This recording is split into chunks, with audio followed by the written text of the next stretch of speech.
Firstly, good evening, everyone. On behalf of the Jadavpur Association of International Relations, I warmly welcome you all to today's session of our MindSphere Talk series. We are gathered here to reflect on the unfolding crisis in Nepal, the youth-led movements that are shaping its political landscape, and the broader implications for India-Nepal relations. This is an important conversation, and we are privileged to have with us a distinguished diplomat and a respected academic to guide the discussion. Today, our speaker is Ambassador Ranjit Rae, a veteran Indian diplomat with over 30 years of service in the Indian Foreign Service.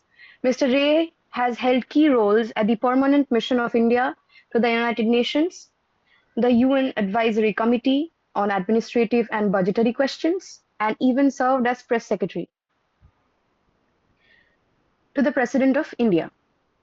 He also worked as a senior policy advisor to the UN mission in Kosovo, UNMIK, engaging deeply with the peacekeeping and crisis operations. As Joint Secretary North in the Ministry of External Affairs, he played a central role in facilitating the 2005 12-point agreement between Nepal's political alliance and the Maoists, paving the way for the 2006 Comprehensive Peace Agreement and Nepal's first Constituent Assembly elections. He has served as India's ambassador to Hungary, Slovenia, Bosnia and Herzegovina, and Vietnam, strengthening defense and trade ties. Until early 2017, he was India's ambassador to Nepal, where he worked closely with Nepali leaders to consolidate peace and bilateral cooperation. Ambassador Rae also served on the Commonwealth High-Level Group on Governance in 2015 and is the author of Kathmandu Dilemma, Resetting India-Nepal Ties. He holds a postgraduate degree in economics with expertise in diplomacy, governance, and strategic planning. We are very delighted to have you, sir, with us today. Today, our chair is Dr. Aditya Kant Ghising, currently Assistant Professor and Head of the Department of Political Science at City College, affiliated with the University of Calcutta. Dr. Ghising's teaching and research interests span geopolitics, globalization, and borderland studies, reflecting his passion for interdisciplinary inquiry. He earned his PhD from Jadavpur University, where his research examined the Southern Silk Route and India's economic growth trajectory between 2000 and 2015. He has authored several books, articles, and chapters and published both nationally and internationally, contributing significantly to scholarship in his fields of expertise. His work is widely recognized for advancing critical debates in South Asian and global political studies here. Thank you for being here, sir. Thank you. With this, I welcome everyone today for the discussion ahead, and I'll be handing over to you, Dr. Ghising, to chair this important session and guide us into the discussion with Ambassador Rae. But before that, I will request all to kindly switch on your cameras if possible and keep yourselves on mute. Thank you. Over to you, Dr. Ghising. Thank you, Shreya. Thank you for that kind introduction. And I'm delighted to be here. It's a pleasure to be amidst such high-level intellectuals, and we have one practicing or someone with practical experience in this field. As all students of international relations would be aware, Nepal is currently going through the aftermath of what was a very unusual protest, but it happens to be a part of what we have witnessed over the last couple of years. The string of protests, if we include Sri Lanka and Bangladesh, and even Myanmar to some extent. So this opens up a possibility for recalculating or re-strategizing our foreign policy. Nepal happens to be a very, very important neighbor of India, especially with the growing Chinese incursions and the expansionist policies of China towards its north. 5 of our states share an open border with Nepal. That's about 1,750 odd kilometers long. And we have geographical continuity, we have historical relations with this country. And without wasting much time, this is an important session, and we are lucky to have Ambassador Rae with us here today. So I have been asked to conduct this interactive session, and I thank the organizers for making this interactive. This is a rare opportunity for our students to interact with a person of such experience as Ambassador Rae. So what I'm going to do is I'm going to ask you all to raise a hand if you have virtually, of course, if you have any questions. I'm sure there are a lot of questions, and I'm going to call out one by one, and you can then unmute yourself and ask your question directed to to Mr. Ray. Okay, and with these words, I hand over this virtual microphone to Ambassador Ray. So, if you have anything to say. Thank you, Professor Ghising. Thank you, Shreya. Uh, Nepal is going through, it's a cataclysmic moment in Nepal. Virtually all state institutions have been gutted. The parliament, the prime minister's office and the seat of the government, other ministries, the Rashtrapati Bhavan, where the president lives, the prime minister's residence, a lot of business people's houses have been burnt. So the Hilton Hotel has been burnt. So it's a colossal loss, and it'll take Nepal a long, long time to recover from this. And I think as Nepal's closest and friendliest neighbor, India needs to help Nepal through this process. It's a very, very difficult time for that country. And you might, I'll respond to questions as to why this happened. Was the movement hijacked by somebody? What is going to come next? What does the foreseeable future look like? Were other parties and players involved? What is India's strategy and policy? And, I can respond to any questions that you may have, even others, that are not in the themes that I've mentioned. So I'll be very happy to participate and talk to you and lead you through, what is going on in Nepal, the implications for India, and what India's strategy should be, in my opinion. Thank you. Thank you, sir. Should we start taking the questions from the students now? Yes, please. All right. Okay, the first question I think is from Shreya Banerjee. Could you kindly unmute your mic and direct your question to Yes. Ambassador? So I have a question. Firstly, thank you for you know uh, for this opportunity. So I'd just like to ask a combination of a question like, what message does this movement that has happened in Nepal send about transparency, anti-corruption measures, and the aspiration of Nepal's youth? And what kind of structure could an interim government in Nepal take to preserve the democratic process without violating the constitution amid the ongoing conflict? Well, I think Nepal had a lot of institutions that were supposed to check corruption, but it was corruption in high places, and leaders of all the major political parties were involved. And it was corruption with impunity. The last government, which has just gone, the government of Prime Minister Oli and Mr. Sherbahadur Deuba, was a government of opposites. It's like, if the BJP and, say, Trinamool come together to form a government. So it was that kind of government. And the ostensible reason was they said we have to review the constitution, make changes to make it more effective. But what people believe is that, leaders of these two parties were under the scanner. They were being investigated. And in order to abort those investigations, the two came together and formed this, absolute, they had almost a 2/3 majority in parliament. So it was an unholy alliance. So in Nepal, this anger against corruption has been building up. In fact, I was just seeing somebody has posted on X some 20 or 30 scams in the last, 5 or 10 years. And no one has been brought to book. No one has been brought to book. So corruption is a huge, big issue.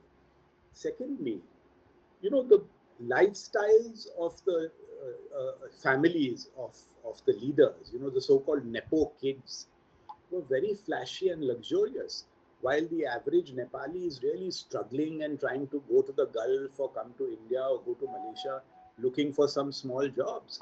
And these people were, wearing fancy watches, fancy cars, putting it all on Instagram. So there was a lot of resentment against this. Third thing, of course, is that, the economic dividend in terms of employment, in terms of jobs, did not occur after 2015. It was a new constitution, and there was a hope that things will improve. Nepal will prosper economically. It grew by about 4.5% per annum. But a third of the Nepalese population lives and works abroad. So these were some of the fundamental reasons for the agitation. And the trigger, the sort of proverbial last straw that broke the camel's back was the banning of social media apps. And this was also a very high-handed approach of the government, knowing that the lives of especially the young people and even livelihoods revolve around social media. And while the government had a point that these big media companies should be registered in Nepal, and they did not come and register, but some via media should have been found instead of just banning these apps. So as a result of this, on the 8th of September, there were huge students' protests.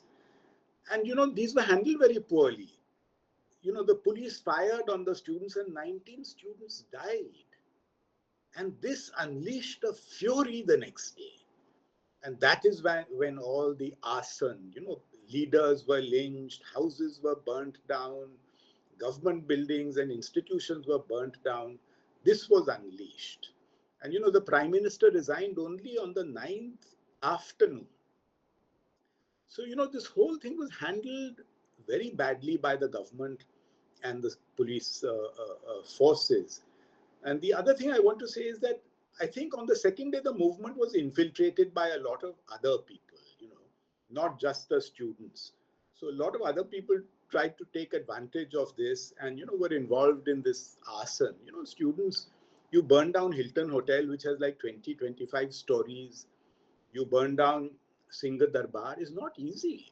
So it seems that, some of these elements, hooligan elements and maybe even some political, cadres of some political parties got into this and really burnt the whole place down. And this happened not only in Kathmandu, it happened all over the country. So it was, as I said, it was a cataclysmic moment for Nepal. And obviously, the Prime Minister then resigned and, the cabinet resigned, most leaders had to flee for safety. They were taken by the army to some protected areas. And basically, it was the army chief and the president who were responsible for managing the aftermath of this. So right now, what is happening is there is an effort to try and get some interim government. And, with the Gen Z as the main stakeholders, this is a movement of people aged, I think, 18 or 15 to 28. So the Gen Z people had huge discussions amongst themselves. They have an online portal called Discord, where all of them debate and discuss and decide what to do. And in that portal, the name of the former Chief Justice came up, Mrs. Sushila Karki. Certain other names also came up. The mayor of Kathmandu is the most popular, but he has backed Sushila Karki. So this debate and discussion is going on. So right now, the only institutions from the Constitution, 2015 Constitution, are the Parliament and the President. These two institutions are there. And Sushila Karki is the nominee of the Gen Z, the protesters. I believe she is willing to take on this responsibility. And the President is undertaking consultations with all stakeholders, including the main political parties, including the leaders who had fled for safety. And I think everybody's agreed on the name of Mrs. Sushila Karki. So it's likely that she'll be sworn in as the interim head of government. The debate is on what will happen to the parliament. Under the Constitution of Nepal, only a member of the lower house can be elected Prime Minister of the country. And Mrs. Karki is not a member of the lower house. So there is some dispute and differences between Gen Z and the main political parties. The Gen Z feels this parliament is full of corrupt people and it needs to be dissolved. There are others, including civil society people, who are saying that, look, the parliament is the link to the constitution. If you dissolve parliament, then in effect, you will be dissolving the 2015 constitution, and that will put the country on a very dangerous path. Then there is no accountability. If elections are unable to be held by the interim government within the time period, then this prolonged kind of vacuum will continue. So they are, the main political parties and some other people feel that what could be done is that, Mrs. Sushila Karki can be appointed Prime Minister, that can be endorsed by the Parliament, and then they can announce elections, and the Parliament will stand, dissolved, or it will be in abeyance. So these discussions are going on, but as far as I know, the students are insistent that the Parliament should be dissolved, and the parties are saying that no, if you dissolve this, that means all the hard-won gains of the 2015 constitution, which is republicanism, secularism, federalism, inclusion. So these gains might be affected. So I think between today and tomorrow, some decision will have to be taken in terms of the way forward. And as far as this government is concerned, I think the primary task of this government will be to hold elections. But there are certain reservations. There is a feeling that certain aspects of the constitution need to be changed. How that will be changed? Will a constitution review committee be put up? Who all will be involved in that? Secondly, state capacity has been burnt. There are no records, no buildings, no vehicles. So that has to be built, and law and order has to be ensured. Apparently 13,000 prisoners have fled prisons from Kathmandu and other places. So it's a very serious situation, and I think within a day or so, things should clarify. Of course, there are also a lot of suspicions that, if you dissolve the parliament and the 2015 constitution becomes infructuous, then maybe the monarchists will try to come in, So there's a lot of speculation and rumor mongering going on within Nepal at the moment, partly because, the situation is so fluid. So I hope there's clarity, decisions are taken quickly, and then the interim government can move ahead with the business of governance. So I'm sorry this has been a bit of a long answer, but I thought it's important for you to understand, what's going on. Thank you. Thank you, sir. Thank you for the answer. Thank you, sir. I think the next question is from Rudrarup Paul. Yes, sir. Good evening, sir. So, my question is that students hiring a student killing is always being a part of any protest. For example, we can see the ratio of student killing in Europe has tripled in its number. And in Nepal also, we can see students are got fired. So, is it any trend that it's a political stanza to fear the people who are protesting, or is it a political agenda for the religious bigotry that it is being uplifted? I'm sorry, I didn't, The I cause didn't, of this. I didn't catch your question. Could you just repeat it maybe more slowly? Yes, sir. Yes, sir. Yes, sir. Like we see that students are being fired in the Nepal protest. Also, Students we are can being, see students are being what? shooted, Shot. Yes, yes, yes. shot. Fired. Yes. Yeah, okay. So, fired. Yes. So we can see that in global stand, if US also US also we saw that the number of students got shot are tripled in days of in years, in 2 to 5 years.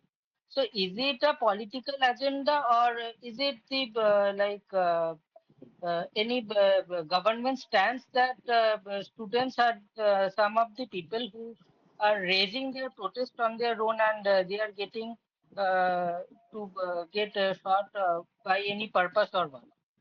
Like, is there anything as a trend of shutting them up the protest, or is it as a what to say, No, the as a best killing way to stance? the best way to handle protests is through negotiations. You can't shoot. They're your own children. They're your own people. They're your own citizens. They're your own students. So the shooting was complete mishandling of the situation, and they're unarmed students. So there was no danger. I think some people were trying to cross some barricade and go into some building. So I think this was a very bad decision to shoot the students, and because of this, the situation deteriorated to such an extent. Had this not happened, had the Prime Minister resigned on the first day, maybe the situation would have been different, and all this damage to property may have been avoided. Sir, while in US also we see that students have got shot. Like the number had got tripled in few years. Like No, we can say that they are the first world countries and Nepal is like the third world countries. Is there no, anything, any link in between them? Nepal, people are protesting the corruption and the system.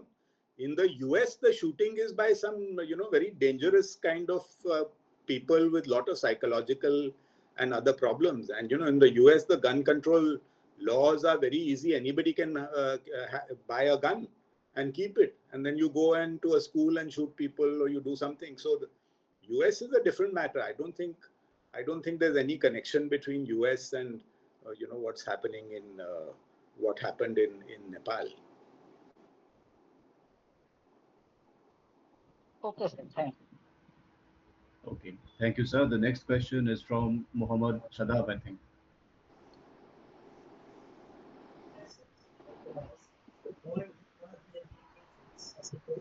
Nepal's democratic institutions and governance structures.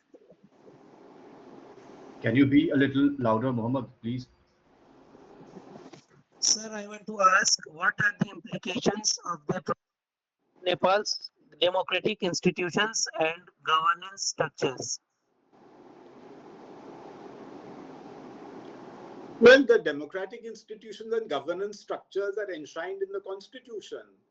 And as long as the constitution is in force, government structures exist. Problem is, on the ground, they don't exist because they've all been burnt down, including records. So they have to be built afresh. And this is going to be one of the major tasks of the government. If the constitution, if the constitution does not exist, the 2015 constitution, then all the structures established by that constitution will cease to exist. So, there is some rumor that, the king and, people are trying to come back, which means they want to do away with republicanism and go back to constitutional monarchy. So this is all up in the air. So basically the structures are determined by whichever constitution you have. And today you have the Republican Constitution of 2015, which has not been, which continues to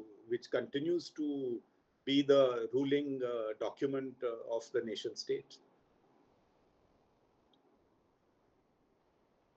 Sir, how do neighboring countries like India view the situation in Nepal, and what are the potential implications for regional stability? See, with Nepal, we have very, very close relationship. We have an open border. And any instability in Nepal has a huge impact on India. You see, if there is instability in Nepal, then inimical forces also from third countries, like say Pakistan, for instance, start to take advantage of the situation. And this creates a lot of security and other problems for India. So it's in India's interest that Nepal should return to stability as soon as possible. And India's, that is number one objective of the government of India. Secondly, India has always supported the aspirations of the people for democracy, multi-party democracy, historically. From the 1950s onwards, that has been our policy. So we always support the will of the people. And, I think that policy will continue. And we will work very closely with the interim government so that, in order for it to discharge its mandate. Even in 2013, there was a similar situation. There was an interim council of ministers headed by a serving chief justice at that time. And we assisted that government by providing a lot of electoral support, vehicles, other things for conducting the elections to the Constituent Assembly. So I'm sure we'll continue to do that. And, we would not like prolonged instability in a country, that is next door and so close to us. Thank you very much, sir. Thank you, sir. The next question, I think, is from Ms. Radhika Burman.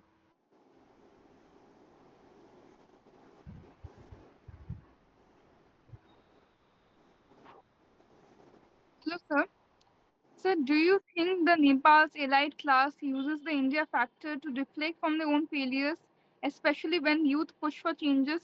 Could there be an anti-India sentiment amongst Gen Z due to the fact that some misinformation has been spread both in social media as well as mainstream media regarding this Nepal protest, and it revived back old narratives of mistrust and dependency? Could there be? So, this anti-India nationalist sentiment in Nepal is inbuilt into the nature of the relationship because of the asymmetry in the relationship in terms of size, in terms of geographical area, in terms of population, and also because of the similarity in terms of cultures, languages, religions. So Nepal historically has always wanted, to balance India in some sense. And in Nepal, for a politician, it always sells politically. It's a good thing for a politician to say, "Oh, I can stand up to India. I'm the only one who can challenge India." And this is what Prime Minister Oli was doing with the boundary issue. Recently again this whole Lipu Lake issue came up after Mr. Wangi and Foreign Minister Jaishankar signed that agreement for reopening Lipu Lake for trade and for the Kailash Mansarovar Yatra pilgrimage. So this is a fact of life in Nepal, and it will be there. And even I've seen some social media saying, "Oh, Indians are behind this protest. If India has been instigating this sort of thing." So those are elements, and those will always be there. But I think everybody who knows the country knows that this is a homegrown protest, basically, of the students. So this is something that I think with all our neighboring countries, we always have to factor this in our decision making and policy making, because it is a fact of life that India is very large and the other countries are much smaller, and so they always want to balance India's presence. They don't want to be too dependent. Like in India, we say we want strategic autonomy, we want multi-alignment. So in Nepal also they say we don't want to be totally dependent on India. We must also have other options, and that's why this China and so on issues come in. So this is something that we have to work with uh, in the manner in which we devise our policies and implement them. Thank you so much, sir. Thank you, sir. The next question, I think, is from Stapita. Yes, hello, good evening, everyone. Sir, I would like to ask a question that as you spoke about the social media ban at length, my question is that only one app was not banned, and that was the TikTok, which is a Chinese brand. And was it just coincidental, and do we not need to read between the lines in this scenario? Yeah, And after that, PM Oli's statement post the protest that India is behind this. Had he not objected to the Ayodhya claim, this wouldn't have happened. Will this in any way have any kind of impact on India Nepal future relations? Or was it just for the heat of the moment? yeah, I Thank you, sir. don't think so. I don't think so. Oli has been saying this for a long time. He makes these statements that Lord Ram was born in Nepal, yoga was discovered and developed in Nepal. So this is nothing new. This is what is the anti-India nationalism that I was talking about. You raise these issues and then say that I will stand up. I will bring the boundary, the land that India has taken back, and so you get a lot of claps, but on the ground the situation doesn't change. On the banning of the apps, TikTok had been banned earlier, but there were protests. So Nepal brought in some social media law whereby all these companies had to register and set up a local office, because the Nepalese government, like in India, said, "Oh, there's fake news, there's this, that, hate speech, so we want somebody here to whom we can complain and they take action." Now the social media companies, except Viber, TikTok, and one more, I think, I forget the names. These two or three, four companies registered, but Facebook, Instagram, WhatsApp, Messenger, they did not Meta, they did not register. And so the government had given a deadline that, "Oh, look, please do it within a week, otherwise, we'll take action." They didn't do it. So instead of negotiating with these companies and reaching some via media, they took this rather drastic step of banning all the apps. And you know what, social media, you're all young people, how important social media is in your lives and livelihood. So many people make so much money out of YouTube and stuff like that. So this is what triggered the problem. But there is a backstory. As it is, people felt that the leaders are corrupt. The same people keep rotating the prime minister's chair amongst themselves. Each person has been prime minister 4 or 5 times. They've done nothing for economic development of the country. So if once again they become prime minister, nothing much is going to happen. So there were these pent up grievances. And then finally, because of this social media app banning, I think it kind of burst into the open. And you can't really stop the social media because everybody then downloaded VPNs. And then they started using VPNs. And in fact, then they started mobilizing people for the protests. So I think you have to have, it shows that there was a big disconnect between the leadership and the young people. They didn't really know what the young people are thinking, what their aspirations are, how much discontent and alienation there is. A lot of young people had lost hope. So that's one. And the leaders were living in their own world with hubris, and they had a lot of money, and there was arrogance. They thought they can do whatever they like. You have a 2/3 majority in parliament, nobody can touch them. So it is these sorts of things, and this disconnect with the youth and what the street thinks, I think that led to wrong decisions being made, which resulted in this terrible destruction and loss of lives.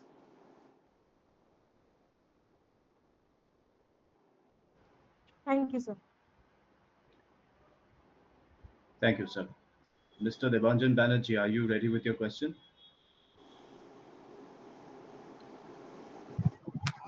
Thank you, sir. So my question to our distinguished guest is that the new Gen Z in Nepal, what is their perception about China, and how does it contrast and compare with their perception of India, given the recent events like the blockade in 2015 and the, disputed map claim in 2020, like that? Thank you, sir. So that's an interesting question. I think the Gen Z, like the Gen Zs in every country, has different types of aspirations. It's like a post-ideological world. It's no longer, communistic approach, capitalist approach. It's more how you meet the aspirations of the people. So the young people certainly, I don't think this kind of sentiment that the older generation had is there in the younger generation. Older generation had both things. A, some were very close to India, for instance, having studied here, etc. B, there were the communist leaders who, had this anti-Indian nationalism which they developed. Now what is happening is the young people are not so closely connected to India. But the young people are aware of what is happening through social media. They know what's going on all over the world, in China, in India, everywhere. So I think, I don't think it's right to say that Gen Z has a view about India. It's diverse. It's a group of many people with different views, different orientations. So there will be some who sort of admire what's happening in India. Some would be critical. Similarly for China. So I don't think you can generalize. But of course, the anti-India nationalist feeling that exists in Nepal is there for historical reasons, and you mentioned the so-called blockade of 2015 also added to that feeling, which obviously they don't have vis-a-vis China. Because, with China, you have the Himalayas in between. With China, there is no cultural connect. The cultures are so different, there's nothing in common between Nepal and China, culturally speaking. With India, everything is the same. So then, these other issues come up. If, everything is the same and you're so closely connected, then, how does Nepal define its sort of uniqueness? So those issues also come up in the relationship with India. But please keep in mind that the relationship with India is very, very close. And in any close relationship, there are bound to be frictions from time to time. But frictions doesn't mean that the fundamental relationship is damaged. So you will never have a relationship like a cloudless sky between India and each of her neighbors. There will always be issues where there are differences. But the challenge and our approach should be to discuss differences and try and resolve them while progressing the consensus agenda, the positive agenda between the two countries further. And I see that over the years you can see that at a given point in time you might feel, oh, the relationship is not good, this has happened, that has happened. But if you look at the trend is always upwards. And I think that's the way that we need to develop and look at these relationships. Thank you, sir. Okay, the next question is from Papri Chakraborty. Yep. May I? Yeah, please go ahead. Yes. First of all, thank you, Ambassador Rai. You have rightly pointed out that Gen Z is not a generalized homogeneous term. And I'm really appreciative of your take on the intergenerational perspective that you have given. How do you look at the lack of sustainable intergenerational dialogue in South Asian civil society as such as the cause of such kind of Gen Z led uprisings, sir? So very important question. And we are now living in the age of instant communication through social media. And social media is also a tool for instant mobilization. And they don't need any intermediary, any other intermediary. Everybody can talk to everybody else. So what our young people are thinking, and the young people are the majority in all the countries of South Asia, is absolutely critical. If the leadership of South Asian countries doesn't have its ear to the ground and doesn't know what its young people are thinking, then you will have the kinds of situations we have seen in Sri Lanka, in Bangladesh, and now in Nepal. So I think this is a failure of the leadership. You see, the leaders seem to be worried only about their parliamentary majorities and what is happening. They have a majority, so the government is safe, nothing can be done. But it is very critical in this day and age to know what the people on the street are thinking and whether you're delivering towards or you're achieving the aspirations that the young people have. And if you're not doing that, then you're going to be in trouble, irrespective of how large a majority you have in parliament. So I think there needs to be much more intergenerational dialogue. Part of the problem is that the technology is, the Gen Z is very savvy at the technology. The older generation is not. The older generation is still working in the, old ways. And this needs to change. So absolutely, it is critical. And also, you see, the other thing is political parties have to be democratic. New leaders must be allowed to come up. In Nepal, all the political parties had the same leadership for the last 25, 30 years. Same people are continuing as president, head of the party, not allowing the young people to come up. So a lot of frustration. So you have countries which are extremely young. Majority of the people are under 30, but the leadership is extremely old. So, these things need to change. Sir, just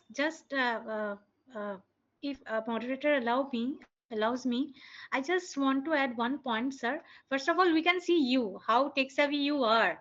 It is really interesting that we are having real-time intergenerational interaction indeed in this MindSphere forum. And another point is that Shushila Karki, whom the Gen Z is proposing, whose name, she is also from the ideological generation, not from the post-ideological generation. So that is also a line of silver lining, maybe, possibly. So that is the addition I wanted to make. No, And it's a very valid point. You see, somebody asked the Gen Z, why don't you select somebody from your group to become the prime minister. They could have done that. They said, no, no, we don't know the business of governance yet. We need somebody senior. We will, of course, participate and help. But, we need somebody who's mature and senior. And don't forget, the Gen Z represents one part of society. The established political parties are down, but they're not out. I mean, they have hundreds of thousands of followers and cadres. So, you need somebody who can take everybody along. And, that's very important. So I think the Gen Z is very wise in the kind of choices they are making. Thank you, sir. Thank you, sir. The next question is from Ayushman Chatterjee. Yeah, hello, hi, good evening, everyone. And sir, first of all, thank you so much for such an enriching session.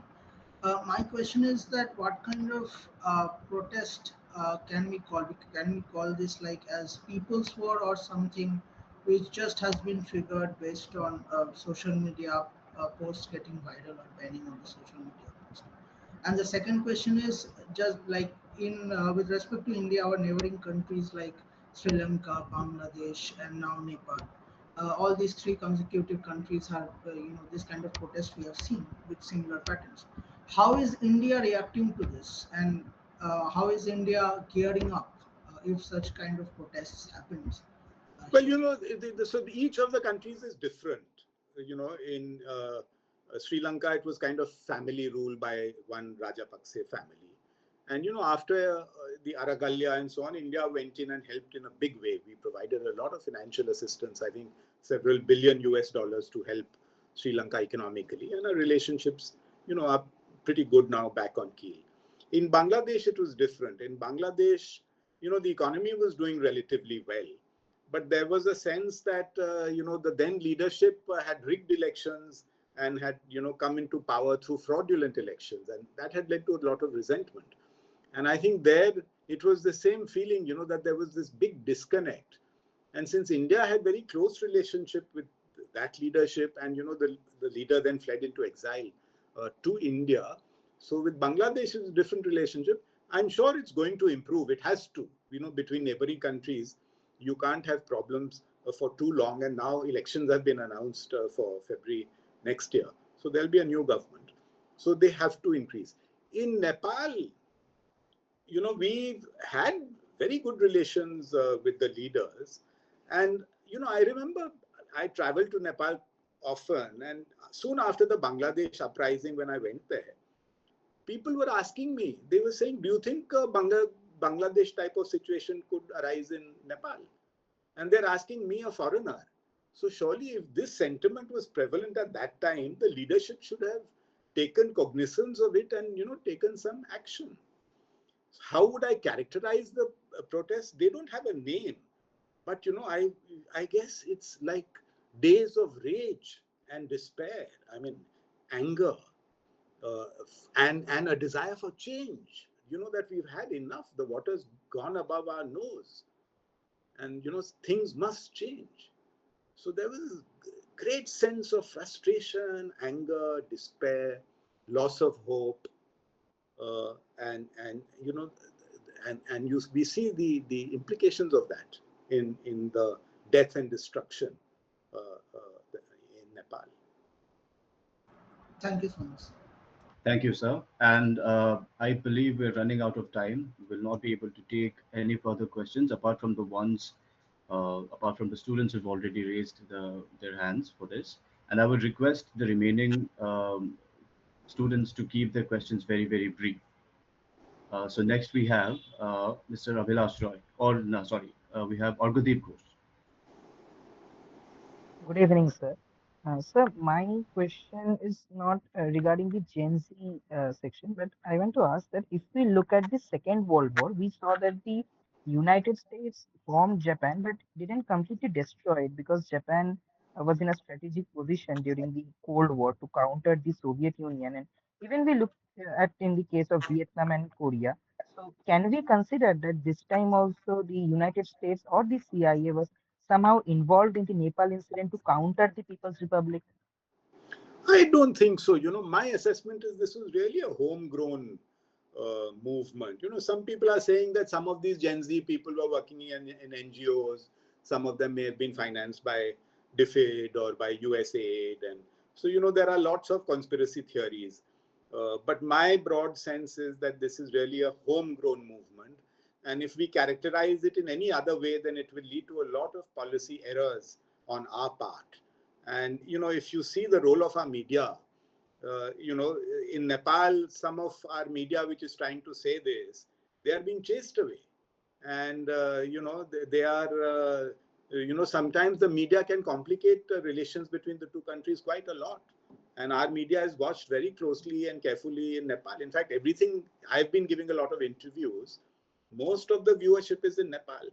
So one has to be very careful and, making these allegations without any substantive basis can be dangerous.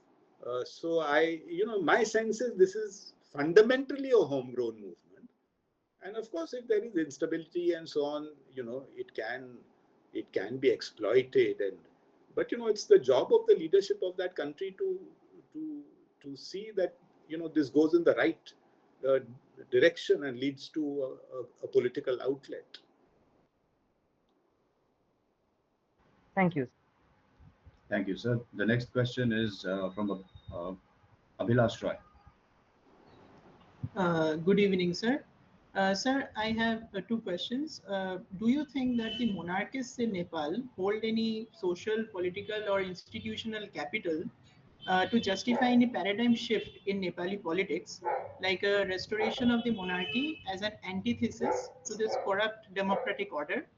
And sir, my second question is that does this movement have any institutional depth to translate anger into reform, or are we heading towards another cycle of instability in the country? Very good questions. Certainly, there is some nostalgia and sentiment for the monarchy, especially amongst the older people, and also amongst some sections of the Gen Z. Because, these are very young people, and the monarchy really disappeared after 2006, 2008. So it's almost 20 years since that happened. So they have no experience of the regressive and repressive, oppressive nature of the monarchy at that time. So there is, because there is so much grievance against the present leadership and non-governance, so they feel anything will be better than this, and hence there is some support for the monarchy. But keep in mind that in the last elections that were held in Nepal a few years, I think 2 or 3 years ago, the pro-monarchy political party received only about 5% of the vote.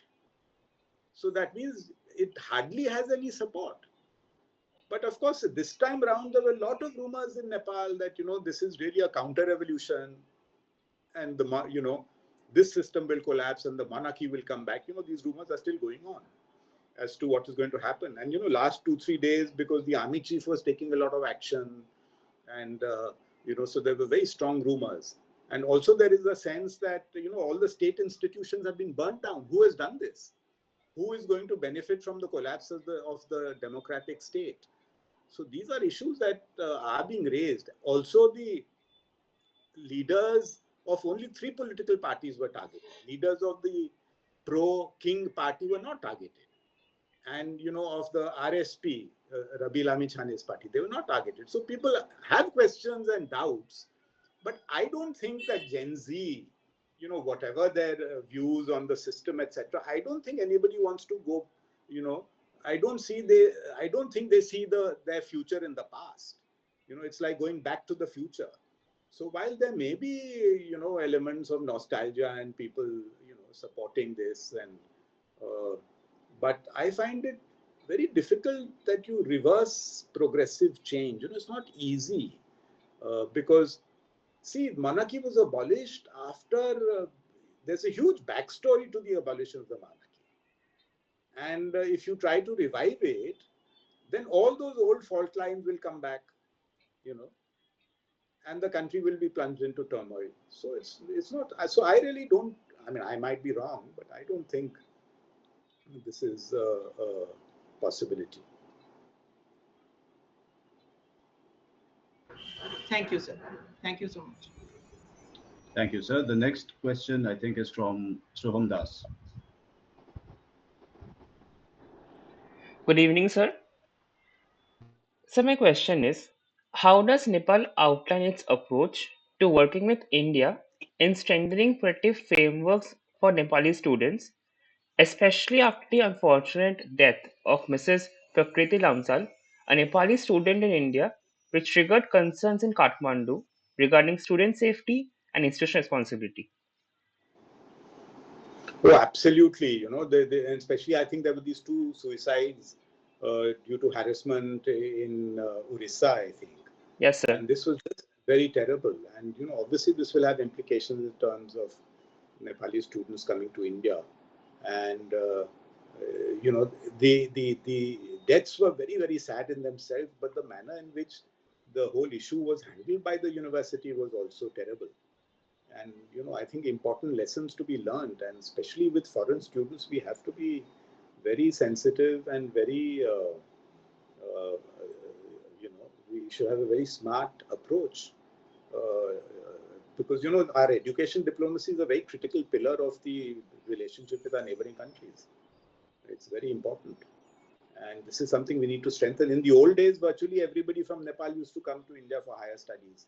That's not the case anymore. Many people go to Australia, to China, to other countries. Many come to India still, but many go abroad because better opportunities are opening up, newer opportunities are opening up. So this is certainly something. Life for foreign students in India and how we can improve that is an important policy issue. Thank you, sir.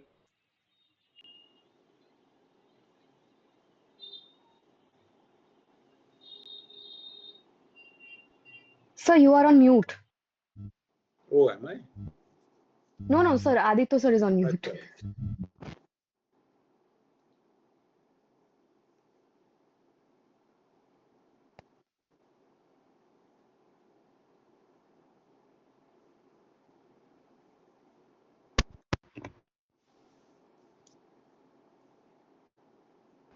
Hello. Am I audible now? Yes, sir. Yes, you're audible. Okay, okay. Sorry for that. So we have come to, we've come towards the end of this session. We just have one more question left. Orgadeep and Devanjan's questions have already been answered, I believe. So the last question is from Anumitra Das. Good evening, sir. My question is I have two questions. The first one is we have seen the neighboring regions like Darjeeling, Sikkim, and Uttarakhand have gone through movements against corruption relating to dams and tunnels and other things. Are there any chance that the Nepali community in India are going to be agitated again? And if yes, uh, how is the Indian government going to handle it, keeping in mind the huge killing during the Gorkhaland movement in 1986 and later on? Well, this is the question you should answer. You're in that region. But as far as I'm concerned, these are all Indian citizens. And, we have to handle all grievances through a dialogue and discussion. And that's what we do in a democracy. And I'm sure we will do that. Thank you. And my second question would be if Indian Nepalis are to go for a movement, how much influence of Hindutva politics is there going to be given that the Gen Z movement has been hijacked by those supporting PM Narendra Modi and CM Yogi Adityanath? And how would be the Indian media role? No, I didn't understand. What are you saying? Gen Z movement has been hijacked by the Hindutva? No, what is it? Like we have seen in many news reports that the Gen Z movement has been or was uh, tried to be hijacked by the people supporting PM Narendra Modi or Where? In Nepal or in India? in Nepal. No, no, I have not heard this.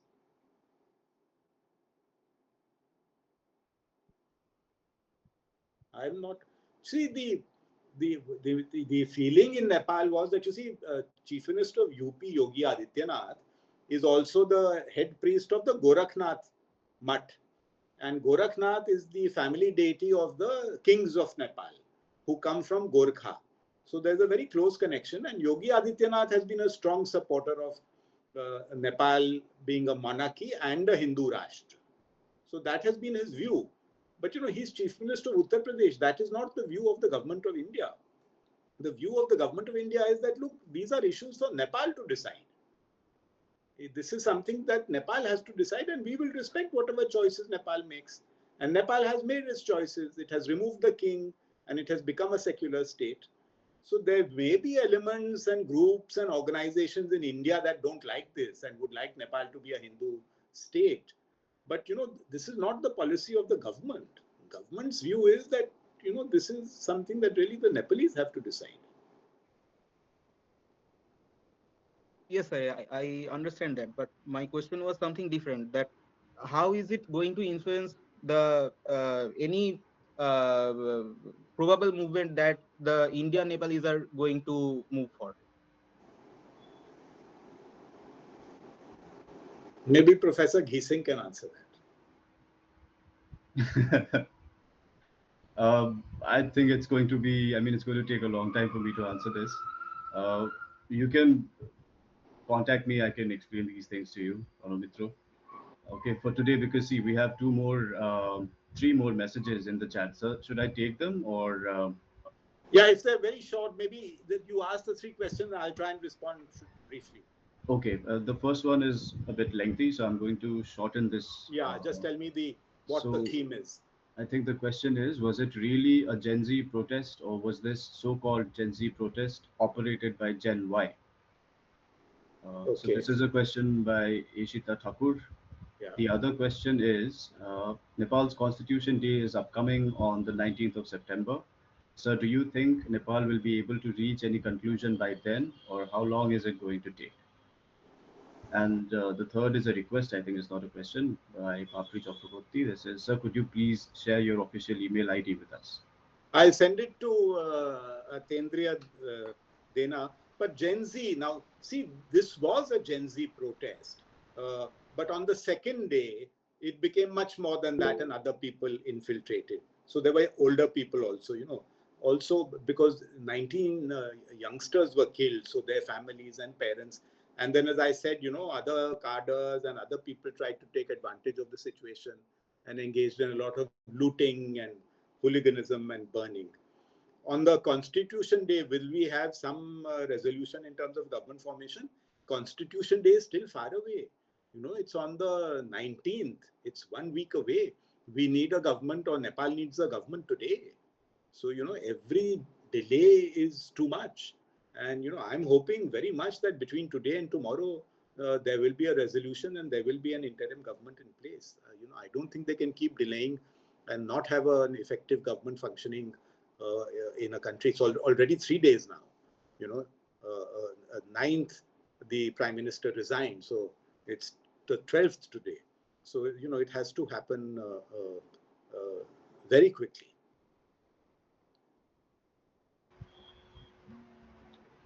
Thank you, sir. Thank you. So with this, we come to the end of this session, this interactive session, which was highly relevant, timely, and also in this age of misinformation and disinformation, students, I believe, have benefited from getting all this information from the horse's mouth. And with these words, I hand over this virtual microphone back to Shreya. Thank you so much, sir. In fact, I also had a question, but I don't think it's viable to ask it right now. I'll definitely ask sir through, I'll ask for the contact details and I'll ask through Danada again.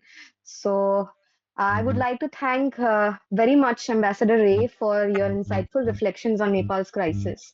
Thank you, and its wider regional dimensions. Thank you for taking up all the questions and answering them vividly with such clarity.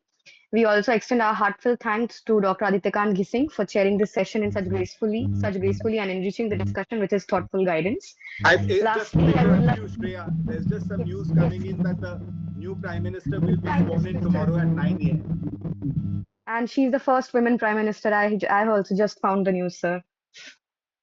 Yeah, so it's a big milestone again. I think Nepal will be able to deal with its issues.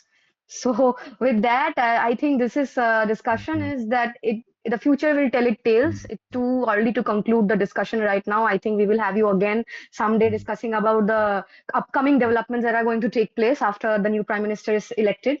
So thank you. And lastly, I would also like to thank our participants, students, scholars, and attendees for joining and contributing with their questions on behalf of the Jadavpur Association of International Relations and the School of International Relations and Strategic Studies. I, Shreya Karmakar, again extend my gratitude to everyone present. With that, we formally conclude today's session of MindSphere Talks. Thank you and good evening. Thank you very much. Bye-bye. Thank you. Thank you. Bye. Thank you, everyone.